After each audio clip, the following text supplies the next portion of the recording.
Good evening అందరికీ నమస్కారం. Welcome to big news. ఈరోజు మన ముందున్న గెస్ట్ రోహిత్ నారా, ప్రతినిధి 2. సార్ అలా చూస్తున్నారు మీరు కానీ ఎంతసేపు చెప్తారా? రేరు కదా అడగాల్సింది. ఓకే, మీరు జర్నలిస్ట్ కదా. సారీ సార్, నేను మిమ్మల్ని క్వశ్చన్ చేయాలి. సారీ. ఎలా అని ముందుకు ఇలా వంగి చెప్పాలా? హాయ్, అందరికీ నమస్కారం. ఇవాళ మన గెస్ట్ మూర్తి గారు. సో ఆయన్ని అడిగి తెలుసుకుందాం ప్రతినిధి 2 సినిమా గురించి. మూర్తి గారు, మీరు జర్నలిస్ట్. సో అసలు అక్కడి నుంచి అసలు సినిమాల వైపు ఎందుకు రావాలనిపించింది? ఎలా జరిగింది జర్నీ అసలు? అంటే యాక్చువల్గా నేను జక్కా హరిప్రసాద్ గారిని సుకుమార్ గారు ఫ్రెండ్ సార్. ఆయన ప్లేబ్యాక్ అనే సినిమా తీస్తున్నారు. అందులో ఒక జర్నలిస్ట్ రోల్ ఉంది, చేయమన్నారు. బట్ నేను యాక్టర్ని కాదు, నాకు సంబంధం లేదంటే, లేదు న్యాచురల్గా మీలాగే ఉండాలి, ఆర్టిస్ట్ని పెడితే మళ్ళీ డౌట్ వస్తుంది అని ఆయన సుకుమార్ గారు స్కూల్ అందరూ కలిపి నన్ను మాట్లాడి నన్ను ఒప్పించి అందులో యాక్ట్ చేయించారు జర్నలిస్ట్కి. అప్పుడు ఇది పట్టింది, ఈ దురద. యాక్టింగ్ నుంచి డైరెక్ట్గా సినిమా తీసేయడానికి అలా అలవాటయ్యి అన్ని 24 క్రాఫ్ట్స్ అవన్నీ అబ్జర్వ్ చేసిన తర్వాత సో జర్నలిస్ట్ని హీరోగా పెట్టి సినిమా తీయాలనిపించింది. ఒకరోజు మీ పుట్టినరోజు నాడు 2 ఏళ్ల క్రితం కలిసాం మిమ్మల్ని. మీ సినిమాలు చాలా చూశాను నేను. నాకు మీ సినిమాలు ఇష్టం. మీ స్క్రిప్ట్ సెలెక్షన్ కానీ, మీ సెటిల్డ్ పర్ఫార్మెన్స్ కానీ, వాయిస్ కానీ. సో మీతో నేను ఒక 1-2 అవర్స్ మాట్లాడుకున్నాం మనం ఆ రోజు. అప్పుడు నాకు అనిపించింది, మిమ్మల్ని అబ్జర్వ్ చేశాను. అంటే యాక్చువల్లీ ఇలా కూర్చున్నా, మీరు అటు కూర్చున్నారు, వెనక వర్షం, మబ్బులు, మేఘాలు, ఉరుములు సిలౌట్లో కనిపిస్తున్నారు, గొంతు మాత్రం వినిపిస్తుంది ఒక బేస్ వాయిస్తో. అది కూడా చాలా సీరియస్ సబ్జెక్ట్ ఏదో చెప్తున్నారు మీరు ఆ రోజు నాకు. సో అనిపించింది, జర్నలిస్ట్ని హీరోగా పెట్టి సినిమా తీస్తే correct personality, correct voice, impact ఎక్కువ ఉంటుంది, జనాలకు రీచ్ అవుతుంది ఈ వాయిస్తో అనిపించి ఆ రోజు మీతో అన్నాను నేను, సార్ మిమ్మల్ని పెట్టి సినిమా తీస్తాను. మీరు చాలా సరదాగా అనుకుని వదిలేశారు. అంటే సినిమా తీస్తారంటే సరే ఎప్పుడో తీస్తారేమో అనుకున్నాను. 1 ఇయర్లో బౌండ్ స్క్రిప్ట్ తీసుకొస్తారనుకున్నాను. సో మీకు అది నచ్చి నన్ను డైరెక్ట్ చేయమండం, నమ్మడం నిజంగా థ్యాంక్స్ సార్. నా డ్రీమ్ 25th బిగ్ స్క్రీన్ మీద చూస్తున్నా. అంటే ఫస్ట్ టైం డైరెక్టర్కి, అసలు సినిమాతో ఎక్స్పీరియన్స్ లేనివాడికి కథ చెప్పిన తర్వాత మీరు నన్ను నమ్మి ఇంత పెద్ద ప్రాజెక్ట్ ఓకే చేశారంటే, కంబ్యాక్ మూవీ, నిజంగా చాలా థ్యాంక్స్. లేదండి, అంటే మీరు the way you wrote the script కానీ, ఎలా తీద్దాం అనుకుంటున్నారని చూపించిన విధానం కానీ, so I thought will do justice. And నేను చూసినప్పుడు I felt very happy that అంటే మీరు రాసిన కథ మీరే, I think you'll do better justice అనే ఫీలింగ్ ఉండేది. And you have done justice to this film. Thank you, నన్ను నమ్మినందుకు థ్యాంక్స్ సార్. మూర్తి గారు, మీరు ఫస్ట్ లుక్ రిలీజ్ చేసినప్పుడు Jan 25th అని వేశారు. మీరే కావాలని డిలే చేసి కరెక్ట్గా ఎలక్షన్స్ ముందు హైప్ కోసం అని చెప్పి డేట్ మార్చారని అందరూ అనుకుంటున్నారు. అలా అనుకుంటే బాగుంటుంది సార్. అదే అనుకుంటే నిజంగా చాలా బాగుంటుంది. నేను January 25 డేట్ వేసినప్పుడు నాకు తెలియలేదు ఇంత లోతు ఉంటుంది. సో మీ బర్త్డే కాబట్టి అకేషనల్గా ఫస్ట్ లుక్ పోస్టర్ రిలీజ్ చేసి ఆ డేట్ వేసాము. ప్లాన్ పర్ఫెక్ట్గానే వెళ్ళింది. కాకపోతే కాల్ షీట్స్ కాంబినేషన్ మీకు తెలుసు కదా, జిషు సేన్గుప్తా, సచిన్ కేడేకర్, వాళ్ళ కాంబినేషన్ సీన్స్. అండ్ మీరు కూడా సుందరకాండ్ అనౌన్స్ చేశారు ప్రాజెక్ట్. నేను టైటిల్ చెప్పేచ్చు కదా. సో మీరు ఆబిజీలో ఉన్నారు. కొన్ని డేట్స్, హీరో కాంబినేషన్ డేట్స్ వల్ల డిలే అయింది. సో సీజీ, మ్యూజిక్, సో ఇవన్నీ కొంచెం టెక్నికల్గా ఇతరత్ర అనే కారణాల వల్ల డిలే అయింది. బట్ మీరు అన్నట్టు ఉద్దేశపూర్వకంగా, మూర్తి తెలివిగా కావాలని April 25కి తెచ్చాడు, January 25 అయిపోయినా అనుకుంటే ఐఎమ్ హ్యాపీ. అలా నమ్మండి అందరూ ప్లీజ్. అసలు ఈ సినిమాకి ప్రతినిధి 2 అనే టైటిల్ ఎందుకు పెట్టాలనుకున్నారు? ఇంకేదే అంటే టైటిల్ ఒకటి, ప్లస్ అసలు ఈ జానరే తీయాల్సిన అవసరం ఏంటి? ఇంకే జానర్ అయినా తీసుకుండొచ్చు కదా. అంటే నేను 30 years నేను జర్నలిజంలో ఉన్నాను సార్. సో జర్నలిజం ద్వారా, సర్వీస్ త్రూ జర్నలిజం, అంటే సొసైటీకి జర్నలిజం ద్వారా కూడా ఏదైనా చేయొచ్చు అనే నాకున్న ఎక్స్పీరియన్స్లు, ఇతరుల నుంచి నేను చూసినవి. సో సమాజంలో జర్నలిస్ట్ రోల్ ఎంత కీలకమైన రోలు అనే దాని స్టోరీ తీసుకున్నాను కాబట్టి ఖచ్చితంగా జర్నలిస్ట్ అనగానే పాలిటిక్స్ చుట్టుపక్కల ఉండి తీరుతాయి. సో మామూలు cultural reporter, film reporter, sports reporter, specialization reporter అయితే ఓకే, ఆ ఫీల్డ్స్ ఉంటాయి. బట్ జనరల్గా ఉండే జర్నలిస్ట్కి చుట్టూ ఉండేది రాజకీయాలే కాబట్టి స్క్రిప్ట్ అలా ఉంది, పొలిటికల్ థ్రిల్లర్. సో అనుకోకుండా ప్రతినిధి వన్లో కూడా జర్నలిస్టే, అనుకోకుండా ప్రతినిధి వన్లో సీఎంని క్వశ్చన్ చేస్తాడు జర్నలిస్ట్. అంటే సీఎం కిడ్నాప్ చేసి సొసైటీని క్వశ్చన్ చేస్తాడు, సిస్టమ్ని క్వశ్చన్ చేస్తాడు. సో ఆ ఎలిమెంట్స్ అన్నీ అనుకోకుండానే వచ్చాయి. ఇప్పుడు ఏప్రిల్ 25 కూడా అనుకోకుండా వచ్చింది. ప్రతినిధి 1 10 ఏళ్ల క్రితం మీ సినిమా ఏప్రిల్ 25 రిలీజ్ అయింది. సో వేరే టైటిల్ అనుకున్నప్పుడు స్క్రిప్ట్లో మీరు కూడా ఇన్వాల్వ్ అయ్యారు. 2-3 మంత్స్ మనం కంటిన్యూస్ డిస్కస్ చేసాం, నేరుగా వచ్చి కూర్చుని లేదా ఫోన్లో వాట్సాప్లో. సో అప్పుడు మీ నుంచి కూడా వచ్చిన థాట్ ఇది. ఎందుకంటే అన్ని ఎలిమెంట్స్ ఉన్నాయి కదా, కొత్త టైటిల్ పెడితే మళ్ళీ దాన్ని రిజిస్టర్ చేయడానికి దాని టేక్ ఆఫ్కి టైం పడుతుంది, సేమ్ జానర్ అని ఎస్టాబ్లిష్ అవుతుందని అన్నారు. కాబట్టి ప్రతినిధి 1 ప్రతినిధి 2 తీసుకున్నాం అంతే. ఇప్పుడు ప్రతినిధి 1లో తీసుకుంటే ఎలిమెంట్స్ లైక్ డిమానిటైజేషన్, చిల్లర గురించి, ఇలా సిస్టమ్ని సొసైటీని క్వశ్చన్ చేసే విధంగా ఉన్నాయండి. ఇప్పుడు అలాంటివి ప్రతినిధి 2లో what elements will be the highlight అనుకుంటున్నారు? అంటే మీరు అన్నట్టు ప్రతినిధి 1లో డిమానిటైజేషన్ గురించి సార్, మోదీ గవర్నమెంట్ డిమానిటైజేషన్ చేయడానికంటే చాలా ఏళ్ల ముందే ఆ ఐడియా మీది. ప్రతినిధి 1 రైటర్ డైరెక్టర్ అండ్ సో ఎవరు ఊహకు కూడా రాలేదు. కరెన్సీ నోట్లు మొత్తం మార్చేయాలి, మార్చేస్తే దొంగ నోట్లు ముద్రణ ఆగుతుంది, తగ్గుతుంది, కనీసం మళ్ళీ కొత్తగా ముద్రించడానికి టైం పడుతుంది. అవన్నీ అప్పుడు ఆ సినిమాలోనే మీరు చెప్పారు, మీ ద్వారా చెప్పించారు. సో ఊహించలేదు ఎవరు, కానీ సొసైటీలో జరిగింది ఒక 7-8 ఏళ్ళ తర్వాత. సో ఇంపాక్ట్ ఉంటుంది, అంటే ఎక్కడో సీడ్ పడింది, ఐడియా పడుతుంది. సో ప్రతినిధి 2లో కూడా ప్రతినిధి 1లో అతని సిస్టమ్ బయట ఉండి సిస్టమ్ని క్వశ్చన్ చేస్తాడు. ప్రతినిధి 2లో సిస్టంలో ఉండి సిస్టమ్ని క్వశ్చన్ చేయడం కాదు, సిస్టమ్ని క్లీన్ చేస్తాడు.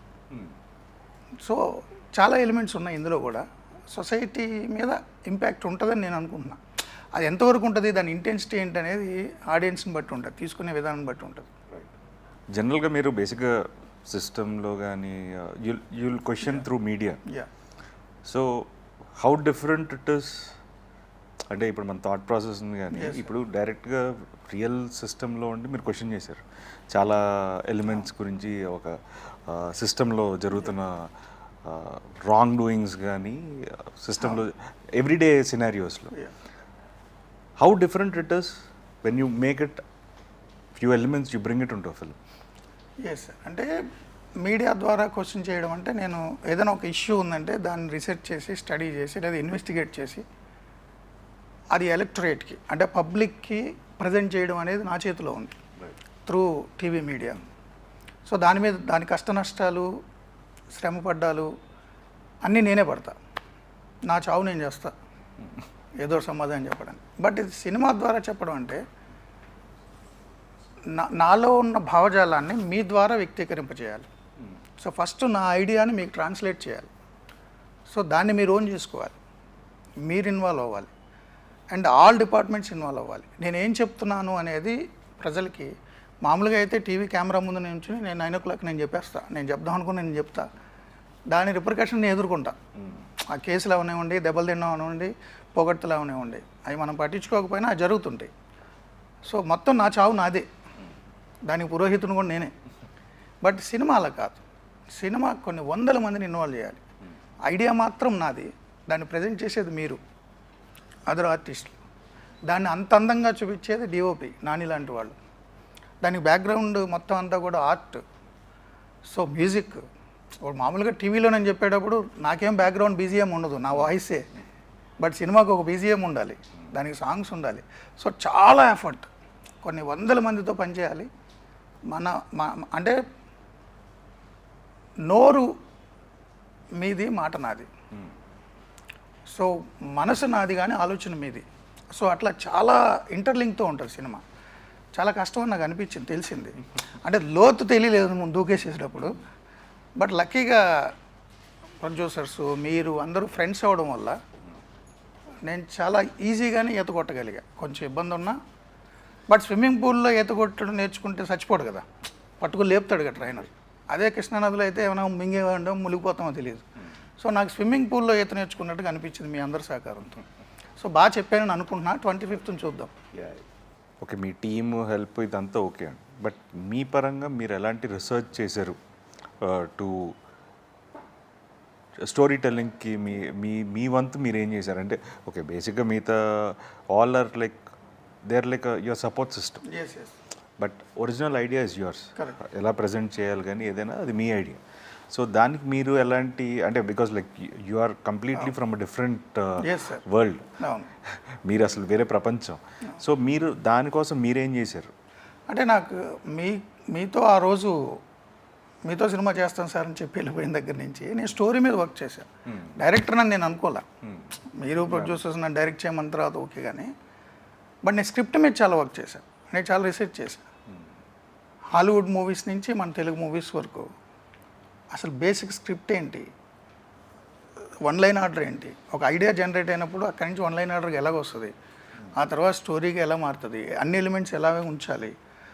సో డైలాగ్స్ దగ్గర వరకు కూడా నేను అన్ని మూవీస్ని అబ్జర్వ్ చేసి, హాలీవుడ్ మూవీస్ని తెలుగు మూవీస్ వరకు, అండ్ అనేక మంది డైరెక్టర్లు రైటర్ల ఇంటర్వ్యూలు చూసి, బుక్స్ చదివి ప్రాపర్ సినిమా ఎలా ల్యాండ్ అవ్వాలి అనేదాన్ని 5-6 మంత్స్ వర్క్ చేశాను. దానికి అనుగుణంగా నేను మీ దగ్గరకు వచ్చి స్క్రిప్ట్ చెప్పాను. అప్పుడు మీరు మళ్ళీ చాలా కరెక్షన్స్ చెప్పారు. ఇంటర్వెల్ బ్యాంక్ ఎలా ఉండాలి, ఫస్ట్ 10 మినిట్స్లో ఒక షాకర్ ఉండాలి. సో ఈ డైనమిక్స్ ఉన్నాయి కదా, ఈ డైనమిక్స్ అన్ని స్టడీ చేసి దానికి అనుగుణంగా ప్రిపేర్ చేసి, అండ్ లైటింగ్ ఎలా ఉండాలి, మూడ్ ఎలాగా ఎలివేట్ చేయాలి, వెనక సీనరీ ఎలా ఉండాలి. ఇప్పుడు suppose interrogation room, so interrogation రూమ్లో సబ్జెక్ట్ ఏంటి, ఆబ్జెక్ట్ ఏంటి, ఏ లైటింగ్ ఎలా చేయాలి, ఇవన్నీ కూడా స్టడీ చేశాను. కేఆర్ఆర్ స్కూల్ మన కె రాఘవేంద్రరావు గారు వీడియో లెసన్స్ పెట్టారు. ఆయన అసిస్టెంట్ డైరెక్టర్ నుంచి డైరెక్టర్ వరకు ఎలా చేయాలి అవి చూసా, అండ్ హాలీవుడ్ డైరెక్టర్లు వీడియో లెసన్స్ కూడా చూసా. ఒక 5-6 నెలలు రీసెర్చ్ చేసి మీ దగ్గరకు వచ్చేసారు. బట్ మంచి టీం దొరికింది కాబట్టి నాకు కెమెరా కానీ అది అదంతా సపోర్ట్ సిస్టమ్ అండి, but basic ideology it's the directors. Yeah so thought process directors మేమందరం ఏంటంటే ఒక ఇన్పుట్ ఇవ్వగలుగుతాం తప్ప it is end of the day it's your call. అదే but I think all that homework has help. Homework చేశా, చాలా homework చేశా. అది కనపడుతుందండి. అంటే డెఫినెట్లీ ఇంట్రాగేషన్ సీన్స్లో కానీ like staging of the film, yes sir, దాంట్లో ఇట్స్ డెఫినెట్లీ విజిబుల్. అంటే మీరు అబ్రాడ్లో యాక్టింగ్ అది నేర్చుకొచ్చారు. యాక్టింగే కాదు, మీరు కెమెరా లైటింగ్ వాటి మీద కూడా మీరు చదువుకుని వచ్చారు. సో ఇట్లాంటి ఎడ్యుకేటెడ్ ఆ పర్టికులర్ ఫీల్డ్లో అబ్రాడ్ నుంచి చదువుకున్న వ్యక్తులైన మీతో, and senior Kiran Kumar Manne art senior, and co director Subbarao గారు, సో చాలామంది సీనియర్లతో నేను పని మొదలుపెట్టా. నేనే మోస్ట్ జూనియర్ ఎవడరా అంటే ఈ ఫిల్మ్లో నేనే. అవును, యాక్చువల్గా సినిమా పరంగా నేనే జూనియర్ని, బట్ డైరెక్టర్ చేశాను. But your efforts are true and but that is what people కొను స్క్రీన్ మీద చూస్తారు. స్క్రీన్ మీద చూస్తారు. అదే నాకు అంటే నేను డెస్క్టాప్ మీద చూసి, ఆన్లైన్ ఎడిటింగ్లో చూసి, మ్యూజిక్ సాగర్ మ్యూజిక్ ఇచ్చిన తర్వాత చూసి, డిఐలో చూసి, ఇప్పుడు మిక్సింగ్ దగ్గర చూసిన తర్వాత నాకు అనిపించింది. మీరు చిరంజీవి గారు ఫ్యాన్స్ ప్రెసిడెంట్గా చేశారు కాకినాడ. సో ఆయనతో మీ ఫస్ట్ సినిమా టీజర్ లాంచ్ చేయించడం మీకు ఎలా అనిపించింది? కానీ చాలా హ్యాపీ అనిపించింది సార్. అంటే గోదావరి జిల్లాలో ఉన్న యువకులు అప్పుడు 90s ఆ టైంలో చొక్కాలు చెప్పుకుని సినిమాకి బ్యానర్లు కట్టి పోస్టర్లు అతికిచ్చి, గోదావరి జిల్లాలే కాదండి, అంటే అక్కడ ఇంకా చాలా ఎక్కువ ఇంపాక్ట్ ఉంటుంది. మా తిరుపతిలో కూడా ఎక్కువ. మీరు కూడా అదే అనుకోండి, చిరంజీవి ఫ్యాన్. సో చిరంజీవి గారి సినిమాలకి బ్యానర్లు కట్టి పోస్టర్లు అతికిచ్చి 100 రోజుల పండగకి బైకులు అమ్ముకొని ఇంకా చాలా చేస్తారు కదా ఫ్యాన్స్. అట్లా చేసినప్పటి నుంచే సినిమాకి సంబంధించి ఉంది, మైండ్లో బాడీలో సినిమా అనేది ఒకటి ఉంది. బట్ అప్పుడు చదువుకున్న దాని పరంగా జర్నలిజం, టీవీకి వెళ్ళిపోయా. బట్ బిగ్ స్క్రీన్ అనేది ఎప్పటికీ రాత్రిపూట చాలా సినిమాలు వస్తాయి కళ్ళలో సినిమాకి సంబంధించి. సో అలాంటిది ఆ సినిమా మీ ద్వారా, నా ఫ్రెండ్స్ ద్వారా, అందరి ద్వారా ఆ తెర మీద నిజం అవుతున్న మొదటి సినిమాకి ఆయన టీజర్ లాంచ్ చేయడం మెగాస్టార్ గారు, అది నిజంగా చాలా హ్యాపీ. చాలా హ్యాపీ అనిపించింది. నా ఫ్రెండ్స్ చాలామంది, అంటే మేమందరూ కలిసి ఫ్యాన్స్ ఉన్నప్పుడు ఫ్యాన్స్ అసోసియేషన్లో వాళ్ళు ఇప్పుడు కూడా అరే గూస్ బంప్స్ మూమెంట్ రా, నువ్వు బాస్తో టీజర్ లాంచావు, నీ సినిమా టీజర్ లాంచ్ చేయించావు అంటే నా school mates fans association friends WhatsApp గ్రూప్లు ఉంటాయి కదా, సో వాళ్ళు నన్ను మినీ మెగాస్టార్గా చూస్తారు. నేను మెగాస్టార్తో టీజర్ లాంచ్ చేయించాను, అది మంచి ఫ్యాన్ మూమెంట్ అది. రైట్. బట్ అనుకోకుండా మా హీరో కూడా చిరంజీవి అంటే ఇష్టం. ఎనీ తెలుగు సినిమాలో he is like undisputedly one of the Chiranjeevi గారు అంటే ఇష్టపడిన వాళ్ళు ఎవరు ఉంటారు అనుకోండి. బిగ్గెస్ట్ స్టార్ అండ్ ఆయన యాక్టింగ్ వైజ్ కానీ everything. So even first time comedy timing అది మీవి కూడా నాకు అలా అప్పుడప్పుడు అనిపిస్తుంటాయి, కొన్ని కామెడీ టైమింగ్ పడుతుంటుంది, బాస్ కనిపిస్తుందిరా. ఆయన the way he received us also is like very pleasant and true. ఇప్పుడు సినిమా అనేది జనరల్గా ఇట్స్ మీన్స్ ఆఫ్ ఎంటర్టైన్మెంట్ అండి. అంటే ఎంతవరకు సినిమాల్లో మనం చెప్పే సోషల్ ఇష్యూస్ కానీ సోషల్ రిలేటెడ్ ఐడియాలజీ కానీ ఎంతవరకు జనాల్లో రిఫ్లెక్ట్ అవుతుంది, how much it will create an impact? అంటే సార్ మొత్తం ఏదో సినిమా ఏదో ప్రపంచాన్ని మార్చేస్తుందని అనడం ఎంత అబద్ధమో, సినిమా ఇంపాక్ట్ ఏమి ఉండదు అనుకోవడం కూడా అంతే అబద్ధం. చాలామంది అంటే సినిమా అనేది ఒక మీడియంగా చూస్తే అంతకుముందు అందుబాటులో లేనప్పుడు, సినిమా అందుబాటులో లేనప్పుడు కానీ, ఇంత విస్తృతంగా అందుబాటులో లేనప్పుడు కానీ పుస్తకం అనేది చాలా ఇంపాక్ట్ చూపించేది ప్రజల మెదడుల్లో. చాలామంది యువకులు పుస్తకాలు చదివి చాలా ఇన్ఫ్లుయెన్స్ గురైన వాళ్ళు ఉన్నారు. ఆ పుస్తకాల ద్వారా ప్రభావితమై నేను డాక్టర్ని అవ్వాలి, నేను ఇంజనీర్ని అవ్వాలి, లేదా సో అండ్ సో నేను క్రికెటర్ని అవ్వాలి. కొంతమంది ఆటోబయోగ్రఫీస్ చదివి ఇన్ఫ్లుయెన్స్కి గురయ్యి దానికి రీచ్ అయిన వాళ్ళు చాలామంది ఉన్నారు. అంటే ఒక సిరా చుక్క 1000 మెదడుల్ని కదిలిస్తుంది. సో పుస్తకం అంత వాల్యూ ఉంది. ఇప్పుడు దానికి ఎక్స్టెండెడ్ మీడియం సినిమా అనేది కానీ టీవీ కానీ, సో దీని ఇంపాక్ట్ ఉంటుంది. బట్ ఇది జీవితాలు మార్చేస్తుంది అంటే మార్చకపోవచ్చు. బట్ సినిమాయే జీవితంగా మారిపోయిన వాళ్ళు చాలామంది ఉన్నారు. సినిమాలు చూసి పెద్ద పెద్ద కెరీర్లు వదిలేసుకుని అమెరికాలో కెరీర్లు వచ్చేసి ఇక డైరెక్టర్లు ఉన్నారు, ఎంతమంది లేరు. వాళ్ళ నరనరాల్లో సినిమా ఉంది. సో సొసైటీలో ఇంపాక్ట్ అంటారా, కొంతవరకు ఉండొచ్చు. అంటే కొన్ని సినిమాలు చూసి ఆదర్శ వివాహాలు చేసిన వాళ్ళు నాకు చాలామంది తెలుసు. సినిమాలు చూసి ఆదర్శ వివాహాలు చేసుకున్నారు, కులాంతర వివాహాలు చేసుకున్న వాళ్ళు ఉన్నారు. సినిమాలు చూసి చాలామంది కళాకారులుగా మారిన వాళ్ళు ఉన్నారు. బట్ మనం ఇచ్చే మెసేజ్ ఓరియంటెడ్ పని కట్టుకుని మెసేజ్ ఇస్తానరా అంటే ఎక్కదు. అండర్ కరెంట్గా కనుక మెసేజ్ ఉంటే వాళ్ళు ఒక వయసులో ఉంటే దాని ఇంపాక్ట్ ఉంటుంది. వయసు అయిపోయిన వాళ్ళు ఇప్పుడు సినిమా చూసి నేను కొత్తగా ఏదో అవుతాను, నేను భగత్ సింగ్ని అవుతాను అంటే అవడు కదా. సో కాలేజ్ డేస్లో కొంచెం యంగ్ ఏజ్లో ఉన్న వాళ్ళకి నచ్చిన మీడియం ద్వారా మెసేజ్ ఉంటే ఇంపాక్ట్ ఉండొచ్చు. ప్రపంచాన్ని మార్చేయకపోవచ్చు కానీ కొంతమంది మీదనే ఇన్ఫ్లుయెన్స్ చూపించవచ్చు. రైట్. అంటే చిరంజీవి గారి సినిమాలు చూసే కదా మన సినిమాకి వచ్చాం. లేదంటే నా ఉద్యోగం బాగానే ఉంది, నా లక్షల జీతం, వ్యవస్థ అంతా బాగానే ఉంది. బట్ ఆ ఇంపాక్ట్ ఉంది ఎప్పటి నుంచో. సినిమా అనేది ఒక ఇంపాక్ట్ మనుషుల మీద ఉంటుంది. అదే లేదు, మనం ఎలాంటి ఎలిమెంట్స్ చెప్పినా సరే we need to package it correct for the audience to enjoy. Yes correct. So that is more important. అంటే వాళ్ళ ఇంటలెక్ట్ వాళ్ళు ఏ ప్లేన్లో ఉన్నారనే దాన్ని బట్టి దాని ఇంపాక్ట్ ఉండొచ్చు. సినిమా బాగు చేసేస్తుందో లేదో నాకు తెలియదు కానీ చెడగొడుతుందా అంటే కొంతమందిని చెడగొట్టచ్చు. ఎందుకంటే ఒక పర్టికులర్ సినిమాలు ఒక పర్టికులర్ మోడస్ ఆపరండిలో దొంగతనాలు చేశానని చెప్పి పోలీసుల దగ్గర దొరికిన వాళ్ళు చాలామంది నేను మీడియాలో నేనే చూశాను. ఆ సినిమాలో వాడు ఎలా దొంగతనం చేశాడు అలా నేను చేశాను అంటాడు వాడు వచ్చి. సో అలాంటివి ఉండొచ్చు. But even lots of things అంటే చాలా ఇన్వెన్షన్స్ కూడా సినిమా అనేది ఇన్స్పైర్ చేసింది. Yes correct. సైఫై మూవీలు ఎన్నో. అవును. టీజర్లో ఎండ్లో ఒక ఓటు గురించి ఒక డైలాగ్ ఉంది. Yes sir. సో మన సిస్టంలో ఓట్ అనేది అంత ఇంపార్టెంట్ అంటారు. అండ్ దాని గురించి మీరేమని చెప్పారు? అంటే మీరు చెప్పిన డైలాగ్లోనే ఉంటుంది. యుక్త వయసు రాగానే మొటిమలు వచ్చేసినట్టు ఓటక్కు వచ్చేసింది అనుకుంటున్నారు జనాలు. దానికోసం ఎంతమంది చచ్చిపోయారు, ఎన్ని పోరాటాలు చేశారు, ఎన్ని త్యాగాలు చేశారో వాళ్ళకి అర్థం కాదని.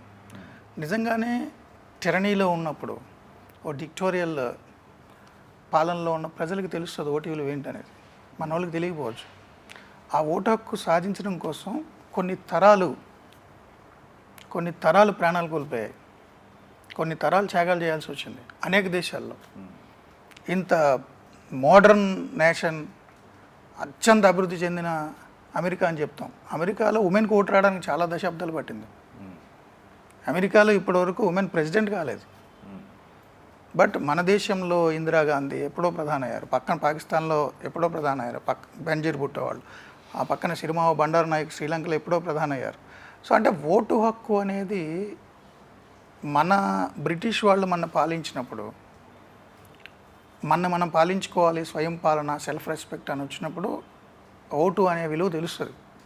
ఒక నియంత కనుక మనని చావజంపేసి ఇష్టారాజ్యంగా పాలించేస్తుంటే, సో మన ఓటును కూడా ఆడేసేసుకుని ఇష్టారాజ్యంగా మ్యానిపులేట్ చేసేసినప్పుడు ఊపిరి ఆడదు ప్రజలకి. నేను ఎన్నుకున్నవాడు అక్కడ కూర్చోవాలరా, దానికి ఒక హక్కు నీకుంది, అంబేద్కర్ ఇచ్చింది, రాజ్యాంగం ఇచ్చింది, అంబేద్కర్ ఇచ్చాడు. సో నువ్వు డిసైడ్ చేయాలి నిన్ను ఎవడు పాలించాలి. నాకు రాజకీయం ఎందుకు లేరా అనుకుని వదిలేస్తే రాజకీయానికి మాత్రం నువ్వు కావాలి. సో 24 hours నువ్వు బతికినన్ని రోజులు పొలిటికల్ సిస్టంలోనే నువ్వు బతకాలి. పార్టీలు వేరేనా అయ్యి ఉండొచ్చు, నువ్వేమీ రాబిన్సన్ క్రూసోవ్ కాదు, అడవుల్లో నాకు నచ్చిన నేను బతుకుతానడానికి. నువ్వు ఈ దేశంలో బతకాలి, ఈ దేశం law of the land follow అవ్వాలి, ఆ రూల్స్ అండ్ రెగ్యులేషన్స్ ఫాలో అవ్వాలి, ఈ వ్యవస్థ ఇచ్చిన చదువే నువ్వు తీసుకోవాలి, ఈ వ్యవస్థ ఇచ్చిన వైద్యం తీసుకోవాలి. వ్యవస్థలోనే నువ్వు ఎలా నడవాలో, ఎలా నడుచుకోవాలో, ఏ రూల్స్ ఫాలో కావాలో, ఏ హక్కులు ఉన్నాయో, ఏ విధులు ఉన్నాయో అన్నీ వ్యవస్థే డిసైడ్ చేస్తుంది. ఆ వ్యవస్థ పొలిటికల్ పార్టీస్ చేతిలోనే ఉంటుంది, ఎంపిక కాబడిన ప్రభుత్వం చేతిలోనే ఉంటుంది. నువ్వు ఇస్రో సైంటిస్ట్ అవి ఉండొచ్చు కాక, నువ్వు చాలా ఇంటెలిజెంట్ అయి ఉండొచ్చు కాక, నువ్వు నాసా సైంటిస్ట్ అయి ఉండొచ్చు కాక, అంతరిక్షంలోకి నీ అంతా నువ్వు వెళ్ళిపోతానంటే కుదరదు. ఆ గవర్నమెంట్ సిస్టమ్ కంట్రోల్ చేస్తుంది నీ ప్రయోగాలను కూడా. సో విజ్ఞానం అభివృద్ధి చెందాలన్నా, ఏదైనా అభివృద్ధి చెందాలన్నా, మానవ వికాసం జరగాలన్నా ఆయా ప్రభుత్వాలు కంట్రోల్ చేస్తాయి. ఆ ప్రభుత్వాన్ని ఎంపిక చేసే అధికారం నీకుంది. నువ్వు రాజుల పాలనలో లేవు కదా, నువ్వే రాజువు కదా. మరి అంత కీలకమైన ఓటును అసలు పట్టించుకోకుండా ఎందుకు వదిలేసి వెళ్ళిపోతారు గాలికి? దానికేం సంబంధం? సినిమా టికెట్లకు మాత్రం క్యూలో నుంచి ఉంటారు, పెద్ద పెద్ద పార్టీలకు వెళ్ళినప్పుడు క్యూలో నుంచి ఉంటారు. ఏదైనా డిస్కౌంట్ ఉందంటే ఐకియా దగ్గర కొన్ని 100 మంది క్యూలో నుంచి ఉంటారు గంటల తరబడి. అరే ఓటు వేయడానికి ఒక 10 నిమిషాలు క్యూలో నుంచి రావడానికి ఎందుకు నీకు ఇష్యూ? ఓటు వేయకపోతే నిన్ను నువ్వు మోసం చేసుకున్నట్టు. రేపు పొద్దున వాడు ఎవడో ఎక్కేసి కూర్చుని నేను చంపేస్తుంటే మళ్ళీ అనడానికి సరిపోవు నువ్వు. అది ఆ మోనోలాగ్ బేస్. సో అంత కీలకమైన దాంట్లో నువ్వు ఓటు వేయకుండా రోజు నీతులు చెప్తుంటే ఈ ప్రభుత్వం ఉంది, ఆ ప్రభుత్వం ఉంది, పిల్లకాయలకు ఉద్యోగాలు రావట్లేదు. అరే నువ్వురా కారణం ఉద్యోగం రాకపోవడానికి. నువ్వు బతికేందుకు, సచ్చేందుకు. ఈ ప్రభుత్వాన్ని నువ్వు ఎంపిక చేసుకోకపోతే, నీ ప్రభుత్వాన్ని నువ్వు ఎంపిక చేసుకోకపోతే, నిజంగానే ఊర్లలో సార్ దొంగ ఓట్లు ఎవరన్నా వేస్తే వాళ్ళు వచ్చేసరికి ఓటు లేదనుకోండి, వాళ్ళు ఛాలెంజ్ ఓటు చేస్తాడు. నా ఓటు ఎందుకు వేసావు? నేను చచ్చిపోయాను అనుకున్నావా? ఓటర్ల జాబితాలో నేను లేననుకున్నావా? నాకు పరువు తక్కువ, నేను బతకలేను, నేను చచ్చిపోయాను అనుకున్నావా? నాకు ఎందుకు లేదు ఓటు అంటాడు. సో నిజంగానే మరి ఓటు వేయకపోతే జీవోత్సవం కింద లెక్క. పొలిటికల్ సిస్టంలో నువ్వు ఉంటూ నీ లీడర్ నువ్వు డిసైడ్ చేసుకోకపోతే, డెమోక్రసీలో ఉన్నాం కదా మనం, టెరనీలో లేం కదా. సో అందుకని ఆ డైలాగు దాని ఇంపాక్ట్. ఇప్పుడు ప్రతినిధి 2 ఆడియన్స్ ఎందుకు చూడాలి? దాని నుంచి మీరు ఏం చెప్పాలనుకుంటున్నారు? అంటే ఆడియన్స్ సినిమా చూద్దాం అనుకునే వాళ్ళు, సినీ ప్రేమికులు ఎవరైనా ప్రతినిధి 2 చూడాలండి. ఎందుకంటే ప్రతినిధి 2 ద్వారా నేను ఏదో చెప్దాం అనుకోవట్లా. ప్రతినిధి 2 అనే సినిమా చూస్తే మీరు ఎంటర్టైన్ అవుతారు అండ్ మీకు ఇన్ఫోటైన్మెంట్ కూడా ఉంటుంది. ఒక సినిమాలో ఏముండాలో అవన్నీ మీకు ఉంటాయి. ప్రతినిధి 2ని మిస్ అయితే మీరు సినిమాని మిస్ అయినట్టు. దాని తర్వాత దాని ఇంపాక్ట్ ఎలా ఉంటుంది, ఏమొచ్చింది, అవన్నీ నాకు సంబంధం లే. నేను ఒక సినిమా తీసా, మీరు సినిమా ప్రేమికులు చూడండి, మంచిగా ఉంటుంది. టీజర్ రిలీజ్ అయిన తర్వాత, లేకపోతే ఫస్ట్ లుక్ అప్పుడు కానీ సోషల్ మీడియాలో కొన్ని దగ్గరలో ఏంటంటే, బికాజ్ లైక్ మిగతా సినిమాలు వచ్చాయి, so lots of people are comparing these to other films and saying this is also propaganda film. దాని గురించి మీరేమంటారు? అంటే ప్రోపగండా మూవీసే తీయించుకోవాల్సి నేనెందుకు? వాళ్ళకి చాలా పెద్ద పెద్ద కమర్షియల్ డైరెక్టర్ బోల్డ్ మంది ఉంటారు. నిజంగానే మీరు చెప్పిన ఆ పేర్లు ఏమున్నాయో అలాంటి డైరెక్టర్లతో తీయించుకుంటారు యువతల నుంచి కూడా. సో ప్రోపగండా మూవీ తీయడం కోసం నేను 2 years కష్టపడాల్సిన పని లేదు. అండ్ ఒకరికి ప్రోపగండా చేసేంత పరిస్థితిలో నేను లేను. ఆ అవసరం నాకు లేదు, ఆ లక్షణం కూడా నాకు లేదు. బట్ నారా రోహిత్ టీవీ5 మూర్తి అనేసరికి ఆ సోషల్ మీడియాలో ఎవరు అట్లా చేస్తున్నారేమో. మనది ప్రోపగండా మూవీ కాదు, పొలిటికల్ థ్రిల్లర్. ఈ జానరే సెపరేట్. మీరు లూసిఫరు, గాడ్ ఫాదరు, ఒకే ఒక్కడు, చాలా సినిమాలు ఉన్నాయి కదా, లీడర్, అవేం ప్రోపగండా మూవీస్ కాదు కదా. సో మంది కూడా అంతే, ప్రోపగండా మూవీ కానే కాదు, మంచి సినిమా, సినీ గోయర్స్, సినీ లవర్స్ ఇష్టపడే సినిమా, పార్టీలకు అతీతంగా, రాజకీయాలకు అతీతంగా, perfect professional commercial political thriller.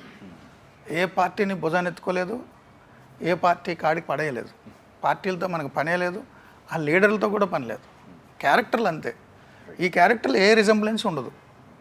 But ఎవరైనా భుజాలు తడువుకుంటే నాకు సంబంధం లేదు, ముందే తడివేసుకుంటే అసలు సంబంధం లేదు. సినిమా చూడకముందే డిసైడ్ చేస్తే నేనేం చేయలేను. సినిమా చూసిన తర్వాత కూడా ఆ ఫీలింగ్స్ రావు. మంచి సినిమా తీసేయడానికి అనుకుంటారు అంతే. ఇప్పుడు ప్రతినిధి 2 తీశారు, ఫ్యూచర్లో మీరు చేసే సినిమాలు కూడా ఇదే జానర్ మీద మీ ప్రొఫెషన్కి సంబంధించి ఉంటాయా, లేకపోతే చిరంజీవి గారి ఫ్యాన్ లాగా వేరే మల్టిపుల్ జానర్స్ ఏమైనా ట్రై చేస్తారు కమర్షియల్ సినిమాలు? అంటే సార్, ఆ వర్షం కురిసిన రాత్రి మీ పుట్టినరోజు నాడు ఆ సిలౌట్ షాట్లో మీరు మాట్లాడిన కంటెంట్ సీరియస్ కంటెంట్. మీ ఆ సిలౌట్లో ఆ ఉరుములు మెరుపుల మధ్యలో సొసైటీ గురించి మీరు మాట్లాడారు. అప్పుడు నాకు వచ్చిన స్పార్క్లో మీ ప్రతినిధి అయ్యి చూసా. నాలో నేనే నా సోలో లాంటి సినిమాకి సంబంధించిన టాపిక్ మాట్లాడితే అప్పుడే నేను పాటలు తీసేవాడిని, లవ్ సాంగ్. లేదు, ఇప్పుడు సుందరకాండ వచ్చింది మీది, ఆ డైలాగ్ అద్భుతంగా ఉంది. మణిరత్నం గీతాంజలి, సిద్ధు బొమ్మరిల్లు, ఏం మాయ చేసావే, గౌతమ్, ఇవన్నీ గురించి చెప్పారు కదా, పవన్ కళ్యాణ్ గారు ఖుషి. సో ఈ టీజర్ నేను అప్పుడు చూసుంటే నేను కూడా లవ్ సినిమాకి వచ్చేవాడిని, ఈ జానర్కి. సో పర్టికులర్గా జర్నలిజం పొలిటికల్ తీయాలని ఏం లేదు, అన్ని జానర్లు ఉంటాయి. చిరంజీవి గారి ఫ్యాన్ కాబట్టి ఆ comedy timing, love, dance numbers అన్నీ ఉండే జానర్లు తీస్తే, ఒకే జానర్ తీస్తే అది సినిమా నాకు అనిపించింది. ఎప్పుడు ఒకే జానర్ ఫిక్స్ అవ్వకూడదు. బట్ ఆ వర్షం కురిసిన రాత్రి మీరు మాట్లాడిన టాపిక్ కాబట్టి ఇది పొలిటికల్గా థ్రిల్లర్గా వచ్చింది. సుందరకాండ చూసిన తర్వాత నా ఒపీనియన్ మారి మీ మీద కూడా, మీతో కూడా నేను లవ్ సినిమా తీస్తానేమో. ఓకే మూర్తి గారు, 25th రిలీజ్ అవుతుంది. సో మీరు ఆడియన్స్కి ఏం చెప్పాలనుకుంటున్నారు? 25th చూసిన ఆడియన్స్ నాకేం చెప్తారని ఎదురు చూస్తున్నా. నేను చెప్పాల్సిన సినిమాలో చెప్పేశా, సో ఆడియన్స్ చూసి చెప్తారని చూస్తున్నా. సో లెట్స్ సీ 25th ఎలా ఉండబోతుందో. అండ్ థ్యాంక్ యూ మూర్తి గారు. And thank you. చూస్తూనే ఉండండి సార్. నేను అదే అలవాటు పడ్డ ప్రాణం కదా, కంక్లూజన్ నేను నన్ను చెప్పనే ఉంది సార్. సార్ కానీ సార్ కంక్లూజన్ చెప్పే ముందు ఒక క్వశ్చన్ అడగాలి, మళ్ళీ నాలో జర్నలిస్ట్ వచ్చేసాడు కాబట్టి. సరే, ప్రతినిధి 2 చేశారు, నన్ను అడిగారు మీరు ఆ జానర్, ఈ జానరే చేస్తారు, ఇంకే జానర్ చేయరా అని. ఈ సినిమాలో కూడా మీరు ఇష్టపడే లవ్ సాంగ్ పెట్టాను కదా సార్. నేను పెట్టారు, నేను ఇష్టపడేది కాదండి, కథ అదే అంటే మీరు సోలో లాంటి జానర్ ఎంతో కొంత నేను పెట్టాను. మీ సుందరకాండ అంత కాకపోవచ్చు. ఏంటి సుందరకాండ అసలు ఎట్లా ఈ సబ్జెక్టు? నాకైతే చాలా బాగుంది అది teaser. It's new age love story అండి. ఒక మంచి కాన్సెప్ట్ తీసుకున్నాం. So Venkatesh Nemalpudi is a director and it's gonna be మంచి ఫ్యామిలీ. నాకు అనిపించింది వెంకీది చాలా బాగా రాశాడు. ఒక మంచి ఫ్యామిలీ ఎంటర్టైనింగ్ ఫిల్మ్ అవుతుంది అది. సో అంటే రోహిత్ గారికి ఒక ఫిమేల్ ఫ్యాన్ బేస్ ఉంది, మీ సోలో బాను అవన్నీ చూసిన. సో వాళ్ళు సాటిస్ఫై అవుతారు మళ్ళీ సుందరకాండ్ ద్వారా. హోప్ సో అండి. ఐ థింక్ అంటే but it will definitely be a very good family entertainment. మీ బేస్ ఏదైతే ఉందో వాళ్ళు నన్ను తిట్టుకోకూడదని నేను ఆ ఎలిమెంట్ కూడా టచ్ చేశాను. నా బేస్ అదేం లేదండి. I try different genre. చాలా చేశారు మీరు, అసురా చేశారు, ప్రతినిధి చేశారు. సో ఇప్పుడు నెక్స్ట్ కూడా అంతే అండి.